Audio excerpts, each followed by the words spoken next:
Mark, how's it going? Good. How are you? You know, doing all right for a hot Wednesday afternoon in Florida. But I read your story on from Facebook, and you had a organ transplant procedure, and then you decided to run a marathon about a year later. Was that correct? That's correct. So, So uh, tell me how that happened. so I guess we can kind of start with the origin story. And my grandmother had polycystic kidneys, and basically what that means is these cysts grow on your kidneys, and they get bigger and bigger and bigger over time. And it's a genetic disorder, and eventually your kidneys get so big and so spread out because of the cysts that they no longer function. Okay. And so she actually went on dialysis the year that I was born. Then she got a kidney transplant in, I think, 88 or 80. No, I think it was 88, and then died in 9 from some complications.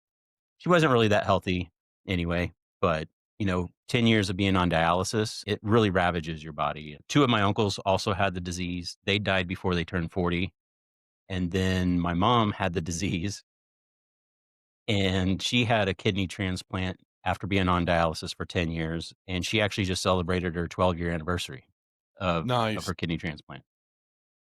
Which is really interesting because I didn't realize that her kidney transplant and my transplant were about 3 days apart in terms of of timing. So anyway, fast forward to 2018, and I was diagnosed with the same disease, and my immediate thought was, "Oh, shit, here we go. I'm gonna die young.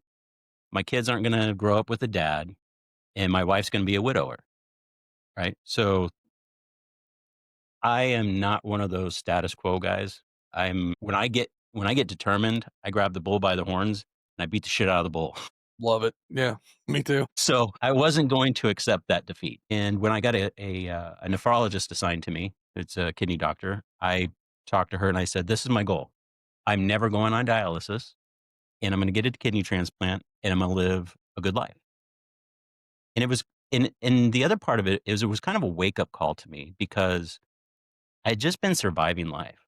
I was drinking too much, I was working too much, I wasn't really engaged with people or friends or family, and I I I would look in the mirror and be like, "This is not who I was meant to be. What am I doing here?" And in that regard, the hey, you're facing your mortality right now. It is when you go meet your maker, it is your story gonna be something you're proud of? And that was my "oh shit" moment, of like, I gotta turn things around. And so, um, when I was diagnosed, my kidney function was about 24%, and which is just high enough they won't put you on the list, but just sick enough they're, like, threatening you with dialysis. So you're, like, in this limbo area, and every year it went down, and in 2022, they said, "You're going on dialysis. If you don't get a transplant, you have to go on dialysis." And I said, "Well, I'm not going on dialysis, and I'm gonna get a transplant." And they said, "Well, good luck with that because the wait in California is anywhere between 6 and 12 years depending on your blood type." And I'm like, "I don't have 6 to 12 years." So I put this crazy plea out on Facebook, family, friends, anybody, anyone out there listening, if you're willing to donate a kidney, I would be forever grateful. And people started sharing it, and I think it was about a month later, the hospital called me and said, "You've got 3 matches already." Wow. I'm like, "Holy shit." Like, "What?" Yeah. Yeah. Uh, yeah, November of 2023, I ended up getting a transplant. The crazy thing about that was about a month before, I called my friend and said, "Hey, I'm getting a transplant." Um, and I had called her because her brother had just passed away of kidney disease, and he was too sick to get a transplant. And so I was given it was a bittersweet call because it was like, "Hey, sorry to hear about your brother, but I'm getting a transplant." Yeah, and but she was happy for me because she knew what that meant, and she had seen her brother kinda deteriorate, and she had and I bring her into the story because it's gonna help with the transplant to marathon bit, Right. Okay. in that she was always asking me to go do a 5K, and I'm like, "I'm not a runner, I'm not a runner." Mhm. but a 5K is only like 3 miles, and so it should be something, people do it at Thanksgiving for the heck of it, right? Right. Some people do anyway. And so, it was one of those things like, okay, so I had the transplant, I went home, and I'm sitting around and I'm bored out of my mind because I was on air quote bed rest for 3 months. And there's only so much Netflix you can watch. There's only so much like twiddling your thumbs you can do. And I started getting introspective of like, you know, kind of going back to the earlier comment of, is this the life that I want to be living? And so I did a lot of thinking and realized part of the reason why I was just drifting is I didn't feel like I had a purpose. I was a dad, I was a husband, and I was a worker. And that just didn't sit right with me because my kids are getting ready to move off, right? One's in junior or freshman in college, one's a senior in high school. They're going to move out eventually. Am I still dad? Is that my identity? And yeah, I got to thinking, there's more to this than just going and sitting at a desk and, making widgets or whatever it is I do at work. And I thought, all right, let's do something crazy and inspirational and something that will help others who are in my same situation. And I thought, okay, what can I do? Doing something mentally, yes, that's hard, but how do you show that? How do you demonstrate that? And I thought, well, maybe not something mental. Let's do something physical that no one would expect me to do. And I thought about the 5K and like, it just doesn't seem like that's enough Hmm. because but like you go out to your turkey trot and you've got, people that haven't run a day in their life and they're out there Correct. Like giving me. it a go. And then I thought, well, what about a marathon? Because everybody's heard of a marathon Correct. and Yeah. everyone's had that Not unless you got a not a gun to the back of chance, my head. Yeah. No, that's me. right? But anyway, yeah. Unless a bear is chasing me, there's no Mhm. way I'm running that far. Yeah. Bear's chasing And me, and even I then go I'd give limp. up and tell the bear to eat me. Percent. Yeah. You're braver than I am, sir. So I was like, that's it. I'm going to run a marathon. And I started training 6 months after my transplant. Went out, ran the marathon 346 days after my transplant. And damn, that nearly killed me. There was a moment about mile 22, a little bit past mile 22, where I just gave up. I sat down on the curb and I said, man, I bit off more than I can chew. This is way harder than I expected. And is this enough? Is this enough to tell the story? Is this enough? And what story? Who am I telling this story to? And I was like sitting there, and this lady ran by, and she goes, "You okay?" And I'm like, "Yeah, I'm just tired." And she's like, "We're all tired." I'm like, "Ooh, that stings." Yeah. A little And then bit. the next lady, yeah, then another lady ran by and goes, "You're almost there. You can't quit now." I'm like, "Damn, she's right too." So I put on my headphones and put on some old school David Lee Roth Van Halen and got up and I got going. And I finished those last 4 miles faster than I finished the previous 4 miles by like 15 minutes. I mean, I something clicked in me and I just ignored the pain, ignored everything and just went after it. And when I crossed that finish line, it was just like, okay, I get it. This was meant to be my story. This was meant to be my moment of triumph that I could share with the world. So what's next? And so that was in November. Then I had 2 weeks off for Christmas and I just sat down, I started writing a book. And it was one of those weird things where, 47 years of just accumulating shit just poured out and none of it made any sense. It was just, and then I sat down and I organized it and I sent it off to an editor and she goes, "This is an amazing story, but you need to clean it up." And so she spent some time cleaning it up. She organized it. She did a beautiful job. And then, yeah, I started trying to go down the path of self-publishing. And I think that was also part of the healing process. And it was very cathartic to just get it out, get all that stuff out of my system. And the way that I tried to write it and the way that I tried to, you know, tell that story of transplant to marathon was through the lessons I've learned through life. You know, playing hockey growing up, I played very competitive hockey, tried out for a professional team, got cut like the day before the season started, kind of thing. I admit I probably could have pushed a little harder, maybe got picked up by a different team, but it was just one of those like, yeah, let's just go back to school, get my degree, and move on. Yeah. Well, and then not to cut you off, but look at all the brain damage you missed. Well, I think I got enough from what I did. So being competitive, being an athlete, it wasn't foreign to me, but it taught me a ton of lessons. And I'm sure the people that work, because I'm a manager, and I'm sure they get tired of hearing me bring up metaphors and analogies relating it to sports. And you know, being on a team, you've got to learn how to coordinate with people, and maybe even work with people you don't like. We all have the common goal of winning a championship. So we show up to practice and we work hard. We eat right. We go to the gym. Like the discipline necessary to be on a team and a competitive team, it translates to the real world. And so I try to weave that into the story and use just that transplant to marathon as the backdrop for that.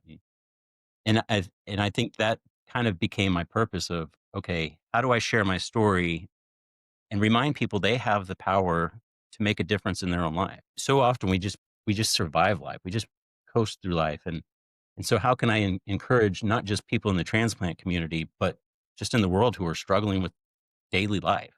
What I've noticed is, in the general population, is there's this people let life beat them down, and like you said, you have to grab life by the horns and make it do what you want it to do. And that's what you did with the marathon and the transplant. I think a lot of people really have this external, I don't know what the word to use, but maybe a external dread that, because if you work your 9 to 5, you have your kids, you go to work, you do everything that you're supposed to do in life, and then it just the monotony of it, and then but you being faced with your mortality, with the kidney issue, and then having your surgery, I think that was enough of a shock to your system and the way you think to get you out of it. Does that make sense? And I truly, I'm in my role in the hospital. I've in other places that I've worked. I've been a leader. I know what you go through trying to get people to work together, especially ones that don't like each other. And so when you're trying to get people to do what you need them to do, you revert back to what you know best, and using the team or the athletic analogies is it's just that it's your way to get it across clearly. But Yeah. yeah, so let me ask you this. I mean, I don't, you can tell me to fuck off if you want to, but what were some of the physical symptoms that you had post transplant? Like, I mean, I know Yeah. obviously So, pain and all that, but I mean, like, did you have to go on rejection meds? Did you have to go on that kind of thing? yeah. Yeah. Yeah. Yeah. I, I mean, my doctors are confused by me because of my mindset and because of my drive. I remember there was one day, so right after the transplant, I had to go twice a week, every week for the first 4 weeks. Blood work, checkup, ultrasound. I was hunched over because they cut me from like sternum to belly, to belt line, Yeah. and ripped me up. 'Cause my right kidney they removed was 27.5 centimeters, Wow. and I lost about 22 pounds. So some of that was probably water, Yeah. blood, all that other stuff. But so, it's not uncommon for a polycystic kidney to weigh, 18 to 20 pounds, which your normal kidney is the size of your fist Yeah. and is 6 to 8 ounces. So Right. it, it was quite an ordeal just to have that removed, much less have a new one stuck in me. Yeah. And, just the scar from, having to have that heal. I think the hardest part was all my internal organs had been moved to one side, that kidney was removed, and then they kinda just shoved everything back in, and your body takes time to kind of reorganize itself and go, "Okay, this is where the colon needs to be. This is where the intestines need," right? So that that was more discomfort than anything, and because of my kind of addictive personality, I try to get off the opioids as fast as possible. So I was sitting home on a Friday. Monday morning was the last time I took a pain med. And I just said, I'm gonna raw dog this and just, you know, go with it. Go with the pain. Yeah, I had my ACL reconstructed in 2009. I took exactly 3 pain pills. I very well may have an addictive personality, but I'm like, I'm not doing this because I don't want to take a chance of getting hooked on them. I was sick 2 weeks ago. I don't even take antibiotics, because unless it's like something severe, but I think it's pretty common, but we're all overly prescribed certain medication. And but that's a whole different topic. But no, so I understand what you're saying about the whole raw dog and the pain. And it's not because you think you're macho. It's not because of some sort of ego trip. It's just because you don't want to take a chance in getting hooked on some sort of, looking like the Walking Dead. You know what I mean? I get it. Yeah. I've seen too many episodes of the show Intervention to, go down that path. you know, Yeah, the, so, I mean, it's interesting that it was a struggle to walk from the couch to the car to go to the hospital. And then when I got to the hospital, I looked like a 90-year-old man hunched over trying to walk to the office, and, that didn't sit well with me because I'm not a spring chicken, but I don't picture myself when I think of me, I don't picture myself as the frail and, yeah, that yeah. No, yeah, I understand. frail, Yeah, of yeah, course I not. think Yeah, that's a good word. yeah. And, yeah, so I was sitting in and we had to track everything I drank Hmm. and then everything that came out, Hmm. and they had to do a comparison of, "Oh, you drank 4 liters of water and you know, Avoided let out 4 3. liters of water out." Right, yeah, exactly. And I was sitting in there waiting for the doctor to come into me, and I could hear him through the wall arguing with another patient because the patient was like, "Well, just give me an IV so that I can be hydrated." And the doctor's like, "No, you have to drink water." And he goes, "Well, I drink Coke." And the doctor's like, "That's a diuretic. Stop drinking Coke, drink water." And then he comes into to my room and he's flustered and he goes, "Well, let's see how much you're drinking." And he goes, 5 liters of water every day. You need to dial it back, man. That's too much."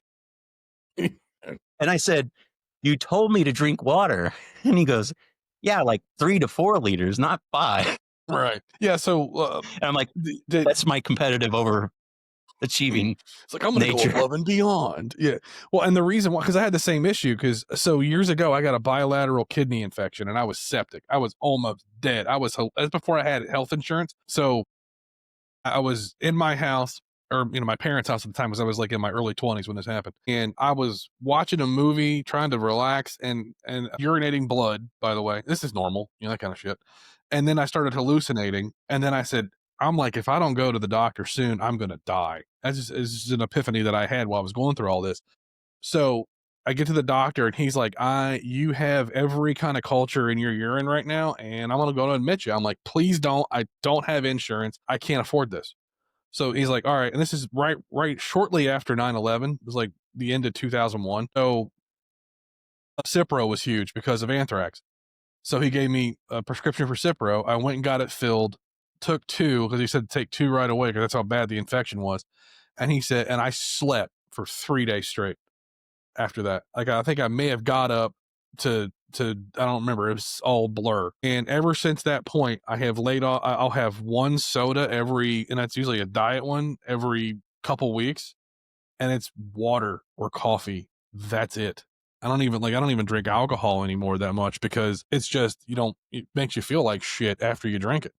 So Yeah. I understand where you're coming from and then just recently, my doctor told me, just like you're drinking too much water. And I was drinking like almost 2 gallons a day. And she's like, for people that don't know, when you drink too much water, you can mess up the salt in your blood because it dilutes it too much. And it's basically called, if I'm sure the internet will correct me. It's water toxicity, and it can mess up the pH in your blood and all that, and it'll just, it's not good, but it's all about balance, right? So I'm sorry, I didn't mean to go on that rant. I didn't mean to interrupt you. Sorry. No, no, that all checks with me because the way I found out that what drove me to go to the hospital and get diagnosed in the first place was I had been on a road trip for work, and our custom was we fly into DC and then we drive to Southern Maryland, and we work all week, and then we drive back to DC and stay the night and then fly out in the morning. Well, that last night in DC, we all go out and Yeah, right? Taiwan on. Yeah. And I get home on Friday and I'm like, "Man, am I still hungover from the night before?" Mm, Right? yeah. Am I dehydrated? So I started drinking some water, I woke up in the middle of the night and it was just pure red. And I'm like, "This is not good." And my first thought was, "Oh, it's that kidney disease." And being a dumb male, I just denied it and went back to bed and ignored it till Monday. Didn't tell my wife about it. My wife's a nurse, and she would have had me in the ER immediately. Immediately, yeah. Yeah, and, yeah, so I got up Monday morning, it was still bloody, drove over to urgent care, and they said, "Yeah, you got a kidney stone." And I go, "Yeah, I think this is probably more than a kidney stone." They're like, "Well, you need to go to the ER." And I went to the ER, and around midnight, I called my wife and said, "Hey, I know I hadn't talked to you all day, but you need to come up to the hospital." Shit. I'm a dick. Well, if you're anything like me, and I think you and I are pretty similar in some ways, you don't wanna bother people, especially if it's not an Yeah. emergency. I mean, although I would think urinating blood would constitute an emergency. But, each to their Yeah, own. But, and it's like, and also sometimes it comes to where you don't wanna hear the bullshit, or you don't wanna get harped it on too. yeah, it was a mixture of all that, and but, here we are, Yeah, here we and are. that's in the past, so Yeah, exactly. but, yeah, kinda going back to the conversation about people and giving up. I think you think about, like my parents. Let's just take them. My mom was in high school and she got pregnant with me, and well, it was probably towards the end of her senior year, and my dad was he was a freshman at a community college, and they didn't have education. They didn't really have the background or means to support me, and life came at them really, really, really fast. Yeah. 18, 19 years old with a kid. That's pretty rough. I mean, I didn't have my first kid till I was 30 something, 30, 31, and that was rough. And I had a job and a career and I made good money and I could support everything. So I could only imagine how difficult that was. But, they ended up not getting a college degree immediately. And they joined the Air Force to just make ends meet because finding good work when you don't have a skill or you don't have, an education, it makes life hard. And, now they're fine and they've done well for themselves. But it was just one of those things where I could see how if you let it, life can tackle you and keep you down. And it, I hate to minimalize it and say it's a choice, right? We all have a choice, but I it's mean, kind of that simple. Of yeah, of like, if you don't like your situation, what are you doing to actively change it? it's my point. I don't think it should be any. I have sympathy for people, don't get me wrong, but I grew up very poor, almost like, I'm not like food stamps, all of it. Because my parents are from Appalachia. They don't have my dad's been dead for almost 40 years or whatever. But my mom was born in Appalachia, just there wasn't a lot of opportunity. She had to quit school to go to work. So, but she did it. So I was able to use her as an example of having a good work ethic. I think if, and this is not, there's always, we can get into the ins and outs of it, but in a nutshell is if you want something, you have to work for it. And Hmm. I'm a firm believer in hard work. And you can't, because if you just sit here and float, nothing will ever change. You have to drive yourself forward. And some people have a victim mentality about that kind of thing, and they don't want to change because change is painful. So, but I agree with what you're saying.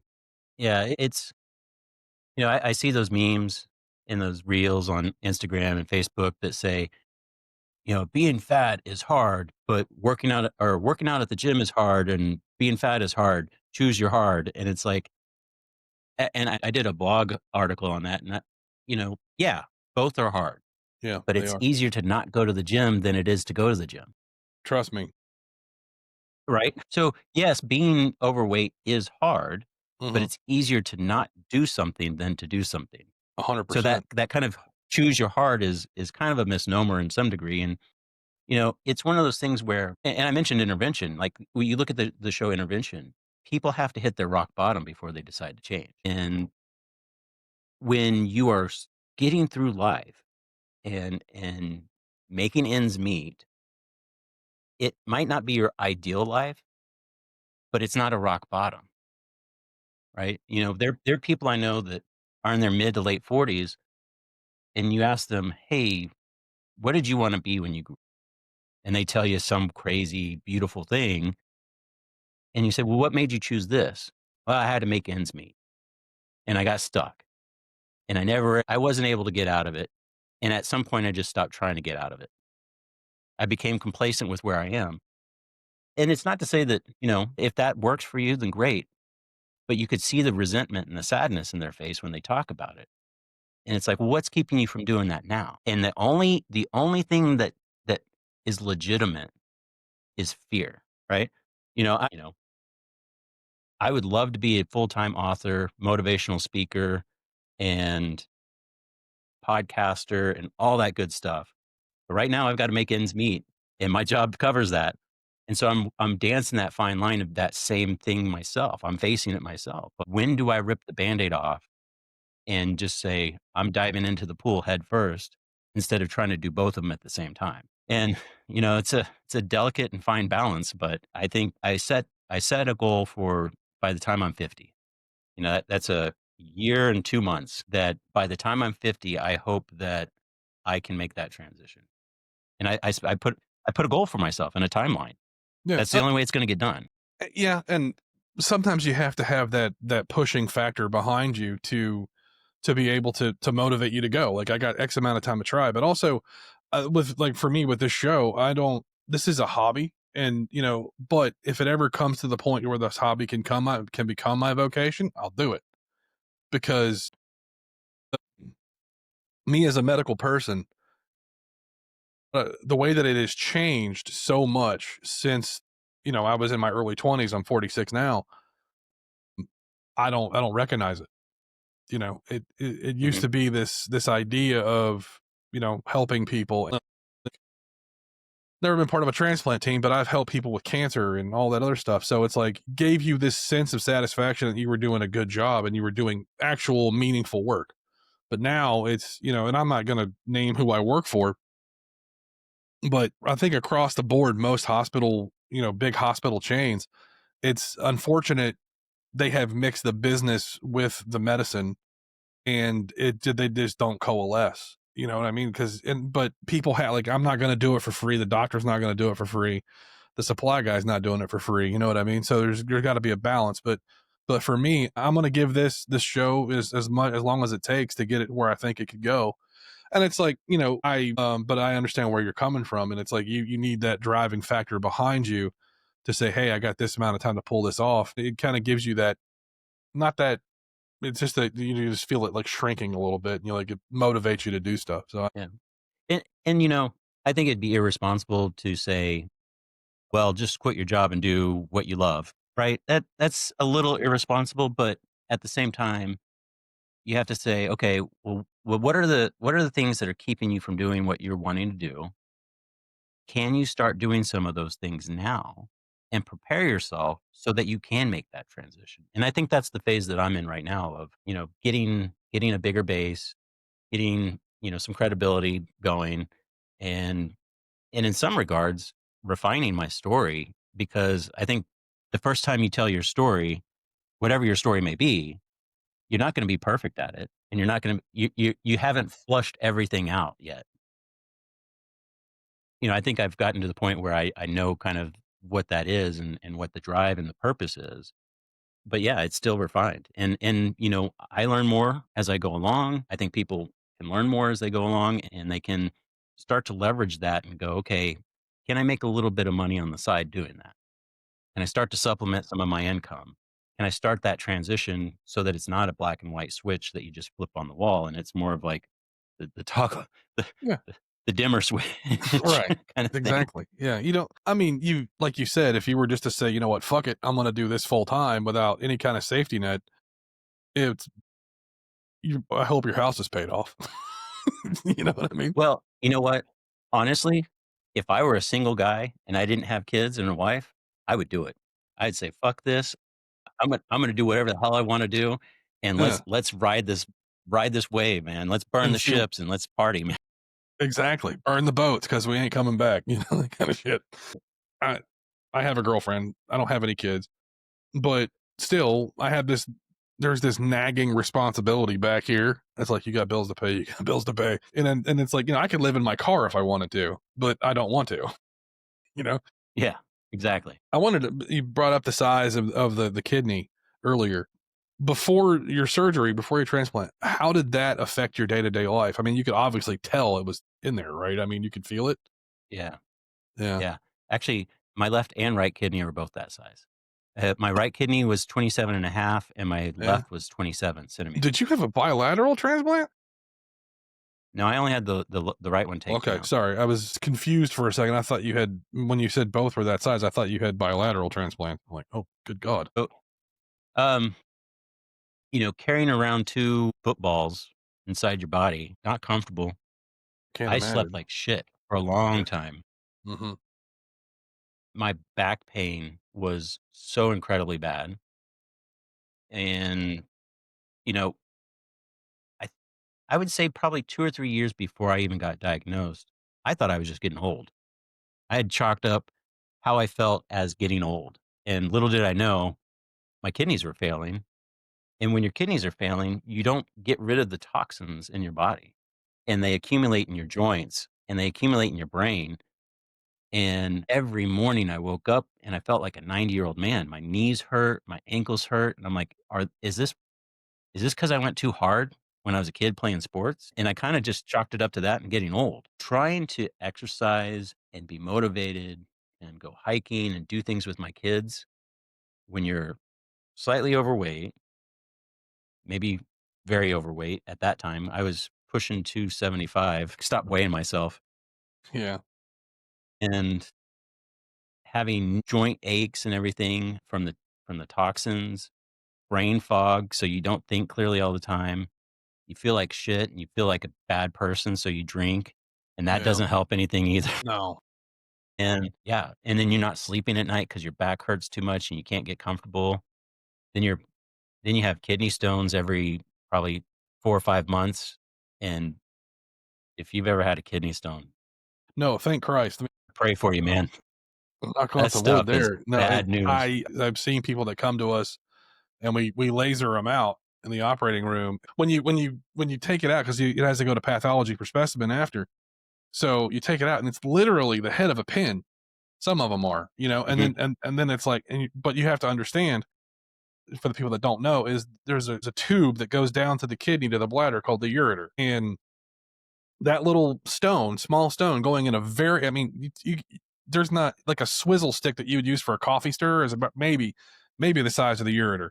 So a look like a 2 millimeter stone going down that is it's just because it's scraping and it's one of the most painful things you can go through. So I don't think people Yeah, and understand the they're scope of that. yeah, and they're crystallized, so it's Exactly. sharp edges. Yeah. It I When I would get them, I would be, like, bedridden, bent over, just in complete agony. The first one I peed all mine out, and the first one I peed out was about the size of a Tic Tac, Yeah. and it And you was just passed like, one "How did too. that come out of my body?" Right. Yeah.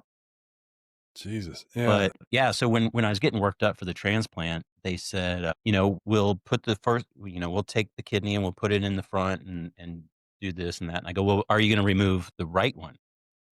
They said, "Well, we typically don't remove and put in at the same time." And they said, "If you were on dialysis about 6 months prior to your transplant, we would remove both your kidneys and then keep you on dialysis and then put the new one in when it comes time." And for people that don't have polycystic kidneys and just have regular size kidneys that are failing, they'll just put the new one in and they won't remove the old ones.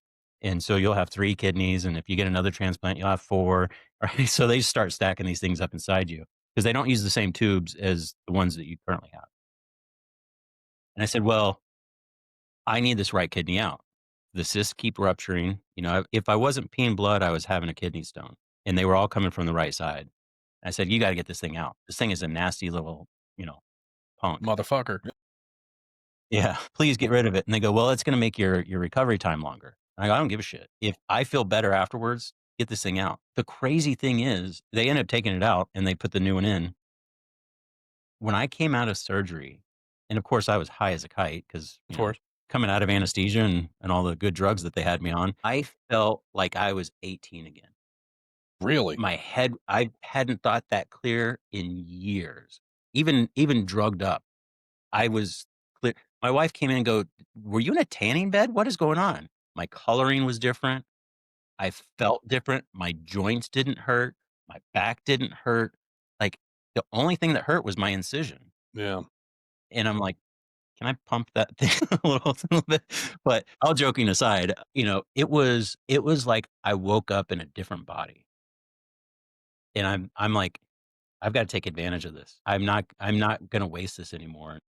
And I think that was another reason why I went with the athletic stuff, because I'm used to athletic stuff, and I missed because they told me I can't play hockey anymore, Right. which that Probably a that's rough. blow. Yeah, that's not fun, yeah. And so it's like, how can I get that energy out, and how can I drive myself to be motivated to go to the gym and work out? And so I did the marathon, but then after that, I did a 10K on Super Bowl Sunday. I've done Spartan events. I did a Tough Mudder. I was supposed to do a 50K this weekend, but that got canceled. But it's become my new hockey, my new outlet, and I love it. I've never been a runner before, but I love testing myself and seeing what I can achieve. It's crazy because when I was training for the marathon and it said, "Oh, well, you have a 10-mile run on Sunday as your long run." I'm like, "Oh," I dreaded it. 2 weekends ago, I went and did 15 miles up in the hills and was like, "Well, all right, that's it. Go home and" Brush it off. right? And I'm like, "How does that happen? Like, when did that happen? When did that become a thing?" Yeah. Well, it's like me with lifting, like, I'm not obviously not super jacked, but because I've just recently got into lifting heavy, and I was like, "Oh god, I can't do that because of my back or whatever," and then until I actually started doing it, and then you realize, "Oh, wait a minute." So, but I mean, I really I'm kind of in awe because you were saying about the joint pain and then how quick your body started, like, to recuperate after your transplant. I mean, that's just amazing. Like, you're still groggy from anesthesia, and you woke up and you just had this mental clarity that you hadn't had for a long time. Is just the human body is a truly amazing machine. It's Yeah, probably one of the wonders of the universe in my mind. yeah. But And yeah. I think, having a kidney that functions and gets rid of toxins the way it's meant Mhm. to, Yeah. and that little baby was fighting 'cause, the my donor is a, little 5'4", 5'5" lady, Mhm. and I'm a 6'1", 240.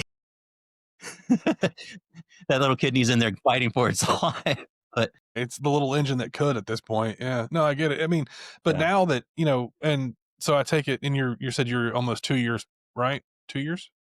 Or a year and a The half-ish? 13th was 2 years. The 2 13th years, was 2 yeah. years. So, I'm assuming you're feeling worlds better now, right? Oh, Like, yeah, for sure. yeah. Yeah, and I think the aches and pains I have now are just because I overtrained something or tweaked something while I'm training. Speaking of, have you ever thought about doing one of those ultra marathons where it's like a million and a half miles or Well, that's why I was gonna do the 50K and use that as kind of the jumping pad to the next level. level? Here's where sometimes I get ahead of myself. I wanted to do the 50K now and then set myself up to do 50 miles on my 50th birthday. And then I was like, "Well, that's still, like, 14 months away. Can I do a 50-mile then and then do a 100-miler on my birthday?" And I'm like, "All right, dude, you gotta pump the You brakes, like, rein it let's" in a notch. Yeah, yeah, don't yeah. You gotta calm down, right. Marv. Yeah. It's like, I "Can I get it. do the Moab 240?" Yeah, right, yeah, no, I like, 'cause you've heard I'm sure you've heard you're a runner, so you've heard of Cam Hanes and those types of guys, and then they do Oh, these yeah. like, 100 or more Well, and I've listened to both of Cam's books and both of Goggins' Gogginses. books, Yeah. and they are inspiring. Yeah, I don't think I don't think for the average Joe right. or Jane, that's what they're going for. Most people Makes sense. are sitting on the couch watching their TV show, stuffing their face with food they shouldn't be eating, and drinking a Coke. You don't go from that to running a 200-mile race because you listen to a David Goggins book, right? It's not relatable. For a guy like me who's like, let's run to Mars, right? Like that. Goggins is my guy, and so Yeah, is Cam. yeah, Those guys, those are my, heroes. Yeah, let's go chase those guys down right. kind of Yeah, no, I thing. get And it. so part of my thing is how, and I don't want this to sound like I'm trying to capitalize or you know turn this into a capitalization or monetization of like how can I get money out of people.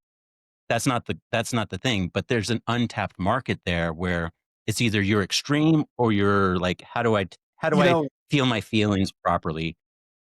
And I think, part of the reason why I wrote the book, part of the reason why I'm writing my next set of books, because I'm going to do a trilogy related around mind, body, spirit, and how do you transform each of those, and getting a little bit deeper than the book that I wrote that was more of a memoir than a self help book.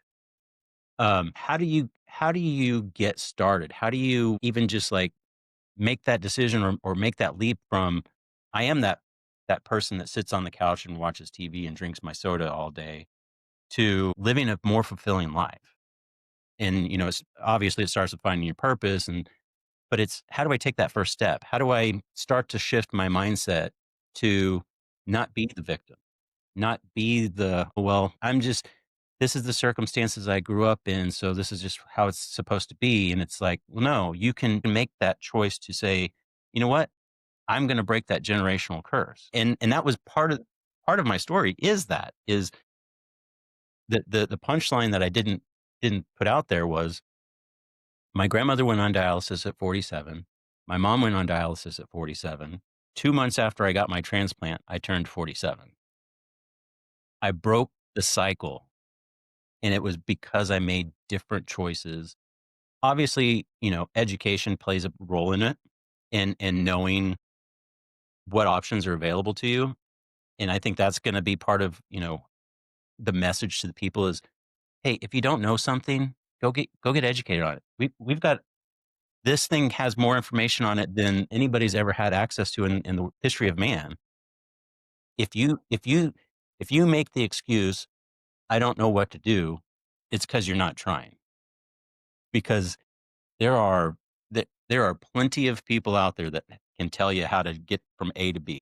yeah. Well, and it's also we're in an age of almost unlimited resources when it comes to knowledge, like you just said. And I I think there's also a level of people that like self pity a little bit, maybe.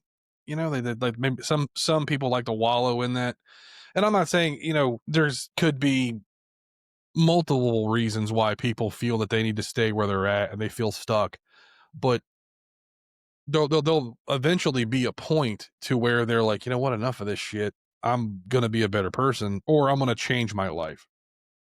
Whether it's a more healthy lifestyle, whether it's learning something, I I don't. It doesn't take long. Like right now, I'm trying to learn a new language.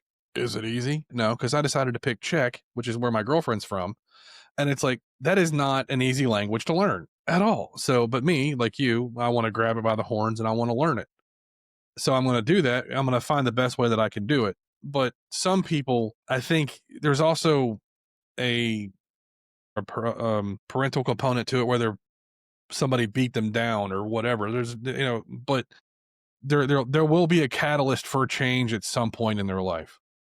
You know, Yeah. so but But I think, I think I was a good kid for the most part. At least when I was younger. When I was a teenager, I was a wild animal. But feral. but I mean, I'm a Gen Xer, and we were feral, right? So when you're growing up like that, you don't get the attention you think you deserve, so you do something crazy, and you do something naughty, or you get in trouble at school, and you get attention for it. It's not positive attention, but it's attention. Attention's attention when you don't have any at all. Right. And so kinda to your point of, if I am a victim, someone's gonna give me attention. There you go. Yeah. If I have pity, it's attention, and people are gonna look at me because I'm not David Goggins and getting attention for doing something insane, Right. but I'm getting attention because look at the difficulty I went. And so it's like, how much more difficulty can I allow happen to me so Yeah. that people will continue to pay attention to me? I think It's that's a a psychological element to it. Yeah, it's almost like a martyr syndrome, where they have to Yeah. be. I'm the victim, I'm this, I'm gonna no, I get that. I've been very close with some people like that in my life, and you just, you separate yourselves from them and move on. But if somebody always wants to be the victim, they may never change. It's not the victimhood that they're addicted to, it's the attention, like you were saying, that comes after. And Yeah. it's like it's the same thing when someone has a surgical addiction or whatever. They don't get, they're looking to fill that void of the lack of whatever it may be, whether it's but they found the one thing that it's like a patient that goes to the ER. They're allergic to crabs or shellfish, and they keep eating shellfish to go to the ER to get treated. So, it's just that never ending vicious cycle of them hurting themselves. There's a guy I follow on Instagram, and I don't know why or how it came up on my feed, but it just something connected where, you know, at the beginning of this year, he was 600. Oof. Oh, is it the younger guy? Yeah. Yeah, Yeah, I Ethan follow Bernard. him too. Yeah, I really, yeah, Yeah, he's like, I really enjoy his and content. he's lost 200 pounds this year. I mean, that is fascinating, and it was just it was a choice that he made. It was a choice that I'm no longer gonna live this way. I'm no longer gonna be the fat kid. I'm no Yeah, longer gonna ruin my chances of having a wife and kids, yeah, you know? Like, that's so powerful to me, and that's such a wide breadth of America where there's so many people out there, and it might not be weight. It might be depression. It might be childhood trauma, whatever yeah, kind of my I don't know that you have to have a catchphrase, but my catchphrase is kind of like, "What's your marathon?" right, Right? And, what's your struggle? What whatever your struggle may be, there's a way to come out of it. And so, there's a tipping point and a point where you just kinda have to say, "No, I'm done. I'm tired of yeah, this. I'm tired of being fat. exactly. I'm tired of waking up in the middle of the night because I can't breathe, or I'm tired of being overlooked at work because, I sit in the corner or what it is. I mean, probably spend the rest of the day coming up with Yeah, examples, but of course. at some point there is a choice to either continue to, and I think continuing to live the status quo is a choice. Right. Oh, it is And it might not 100%. be it's not a conscious daily choice, but it is a subconscious daily choice of I'm going to live the same life I did yesterday and beyond.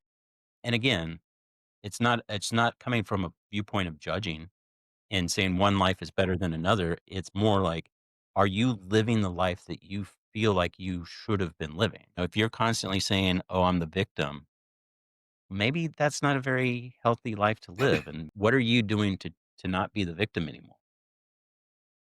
Well, and and then once you get into that mentality, it's like a ditch, a really deep ditch that you have a hard time getting out of. And it's Yeah, because then it just, you hit the bottom and then things can pile on top of it. And it just makes it to where you'll like you'll never see the light of day again. But that's also part of the victim mentality as well. You have to change that mindset and say, you know what, I'm not going to do this. My first marriage was an absolute joke, and I was drinking heavily, getting hammered at least 2 nights a week, and which is mild for some, but whatever. And I was at home alone. She was at work. I was on my fucking whatever I was drinking, and I looked at the bottle and I said, you know what, this is enough. I think I threw up because I was drunk and eating, and then I said, you know what, this is done. So I just took the bottle and dumped it out in the sink. And I said, I'm not doing this. And then I decided to divorce her because it was just too much. And that was my breaking point. Is like, only person I'm hurting here is me by doing this. She doesn't give a shit whether I live or I die. So, and it's like I said, there's always a catalyst or something to spark that change. And that was it for me. It's like, I'm not hurting her. I'm hurting myself. So yeah. let me change. And I then think that's a ve- I think that's a very awesome and amazing point of when you have certain thoughts and views, the person you're hurting is yourself. And until you kind of recognize that, you are going to blame the world. You are going to blame, oh, well, I was late because the traffic. Well, did you leave on time? it. Yeah. Hmm. Right? Yeah. Yeah. Well, it No. goes, it goes, yeah. I decided to have, I hit the snooze bar 2 more times than I should have or whatever. But that's, that goes back to the old saying that a fail to plan is a plan to fail. And like Right. And I tell my girlfriend all the time, I hate being late for anything. I would much rather be 5 hours early than 5 minutes late. And, it's For just sure. because yeah, like, I don't and I can but my problem is I expect the same thing out of my friends, and I don't get that. But anyways, Yeah. because the Well, that's a fun rabbit hole to go down too yeah, exactly. of of learning to finally let go of your expectations of other people Uh, and and and and no longer own those expectations or outcomes. it's not an easy one. Yeah, I would rather step on a Lego barefoot, you know? It's not easy because you expect yourself out of other people. I'm like, "I gotta quit that shit." I could be me. I can't force somebody else to be what I think they should be. And it wasn't like it didn't come from a controlling place or a place of you're less than me. It's just if my fat lazy ass can do this, so can you. You know, Yeah, for sure. that's exactly where it comes from. So, but uh, well, I think we're going to go ahead and start wrapping it up. Where can people find you? And you want to promote your book a little bit? Okay. Yeah, so at Mark Maselli, that's MarkMaselli on Instagram. I think it's Mark Maselli dash 9 on Facebook, but just look for me on Facebook there. I have a website, masellimindset.com, and that's just spelled how it sounds. Not a whole lot on there, it's just kind of a landing page, a little bit backstory, and then it also has a link to Amazon to find my book. I do Awesome. a weekly blog there, try to do it weekly anyway. And it's just kind of expanding on some of the ideas and things that I post on Instagram and trying to just keep a positive outlook, positive mindset, tips and tools for how people can grow and make decisions of changing and rewriting their story. And then my book is The Overcomer's Journey. I don't know if you Nice. can see that or Yeah, not. that's it. It's not very thick. It's a nice short little, 200 something pages. Hmm. It's, it's the overcomer's journey, unlocking your potential through vision, discipline, and resilience. But really, it's kind of a feel good story of my journey from having the transplant, being diagnosed, having the transplant, making the decision to run a marathon, and what were the things that kind of kept me going, kept me motivated throughout the process, and kind of lots of fun little stories from life of how I built that tendency for resiliency or that grit and that determination. And earlier when we were talking about people kind of giving up, I have a chapter called Quitting. And the first sentence in that chapter is quitting is addictive. And it's so true where quitting isn't always trying something and saying I quit. It's I'm overweight and I'm drinking the soda. That's quitting on yourself. Or and I'm not trying to bash soda, even though I don't drink soda, but Soda's fucking whatever the terrible. I mean, yeah, yeah. whatever the vice is, Yeah, insert with vice here. smoking, yeah, bad food, whatever. Yeah, no, I get it. It's that quiet quitting that people have been talking about lately of just, kind of giving up on something because how do you learn from failure?